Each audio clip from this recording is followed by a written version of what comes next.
Pernah nebak gak sih kita lagi trekking mau kemana? Yap, kita mau ke Sky Steak and Pasta. Itu tuh tempat makan yang cukup hidden gem di sekitar UPI. Nah, sekarang kita bahas lebih lanjut yuk tentang kondisi jalannya, restorannya, dan waktu perjalanan kita trekking dari UPI ke Sky Steak and Pasta. Perjalanan tadi memakan waktu sekitar 13 menit. Jalurnya cukup ramai, maka hati-hati jika menyeberang. Di sini juga ada mural yang bernuansa Jepang dan ada tempat parkir yang cukup luas untuk motor dan mobil.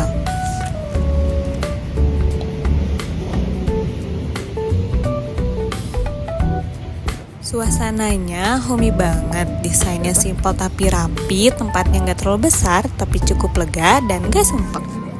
Cocok banget buat makan santai entah sendiri, bareng teman, keluarga, atau pacar.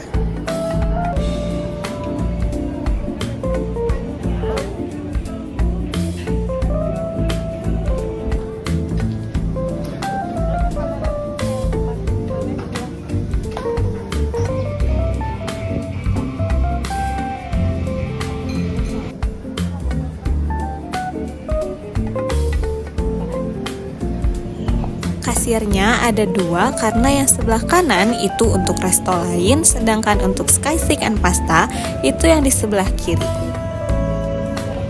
Nah, cara ini efektif untuk menghindari adanya miskomunikasi pesanan antar pegawai resto. Sekarang kita lihat yuk APD yang digunakan oleh para pegawai Sky Steak and Pasta.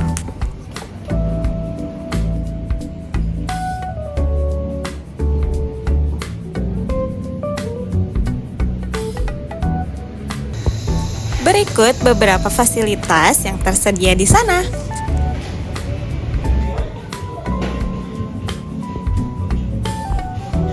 Di sini toiletnya lagi ada perbaikan, jadi aksesnya sedikit terganggu. Di sini juga cukup banyak serangga yang mengganggu kenyamanan.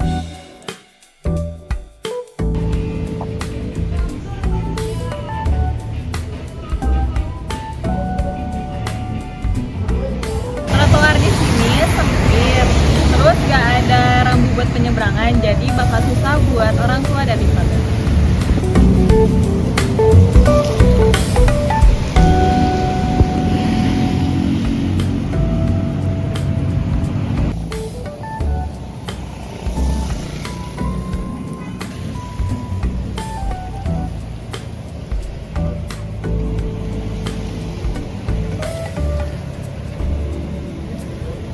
Kalau kalian lagi cari penginapan atau akomodasi di sekitar Sky Steak and Pasta yang deket, nyaman, dan terjangkau, di sekitar sini ada beberapa pilihan penginapan yang berjarak beberapa ratus meter aja.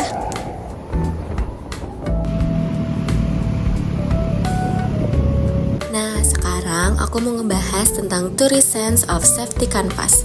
Yang pertama, untuk parameter before travel, subparameternya yang pertama public information, risknya itu minimnya informasi lokasi, jam buka, dan menu terkini di platform resmi. Untuk mitigasinya, tingkatkan visibilitas lewat Google Maps, Instagram, dan kolaborasi dengan travel blogger. Yang kedua, untuk subparameter sosial media, risknya, review dan testimoni pengunjung terbatas. Mitigasinya, dorong pengunjung membuat konten ulasan di Instagram atau TikTok ataupun Google Review. Dan untuk subparameter ketiga yaitu other actors, risknya, mahasiswa baru atau turis luar kota tidak tahu ada tempat makan seperti ini. Mitigasinya, libatkan komunitas kampus untuk menyebarkan info melalui media internal atau event. Untuk parameter yang kedua, yaitu personal on-site experience. Subparameter yang pertama itu ada human, risknya, kelalaian pejalan kaki menyeberang di jalan depan Sky Steak dan Pasta, atau jalannya ramai. Mitigasinya, tambahkan marka jalan dan himbauan pejalan kaki serta edukasi keselamatan saat menyeberang. Untuk subparameter kedua, yaitu facility and equipment. Risknya, tidak ada tempat parkir motor atau mobil yang cukup saat jam sibuk. Mitigasinya, manajemen antrian dan sistem parkir alternatif atau bisa kerjasama dengan lahan warga sekitar. Untuk subparameter yang ketiga yaitu sosial. Risknya tempat duduk penuh atau berdesakan saat ramai bisa menimbulkan konflik sosial. Mitigasinya, atur sistem reservasi atau batch kunjungan berbasis jam kunjung. Untuk yang keempat yaitu environment. Risknya, cuaca ekstrim atau hujan memengaruhi area semi outdoor. Mitigasinya, sediakan tenda tambahan, perkuat atap, dan drainase. Dan untuk subparameter yang terakhir itu manajemen. Risknya, tidak ada jalur evakuasi atau APAR terlihat di ruang makan. Mitigasinya, pasang rambu darurat, simulasi prosedur evakuasi internal, dan juga pelatihan staf. Nah, dan untuk parameter yang terakhir yaitu post trip.